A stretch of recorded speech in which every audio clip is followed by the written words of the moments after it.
To Likeable Forms Sendinblue SMTP extension tutorial. Today we're going to show you how to plug in your SMTP credentials.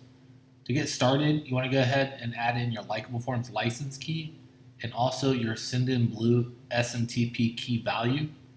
And after you've added both of them, go ahead and hit Verify License Key. After your license key has been validated, we can go ahead and move into our extension settings. So the first step is adding our SMTP server endpoint. This is going to be the same for everyone. And for Sendinblue, now Brevo, it's smtp-relay.sendinblue.com. You're also going to need your SMTP login. So this is basically the SMTP login that you have registered at Sendinblue.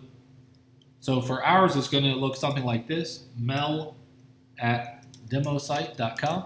This will typically be your company name. And the next step is your from name. So for us, it is our company name. And the last step is configuring our port number and protocol. So currently, Sendinblue recommends port 587 and a protocol of TLS.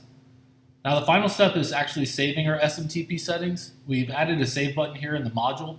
So unlike traditional extensions where you can just hit the form editor save button, instead of having to reconfigure all of your credentials, when you hit Save SMTP Settings, it'll apply it to all of your forms. There you have it.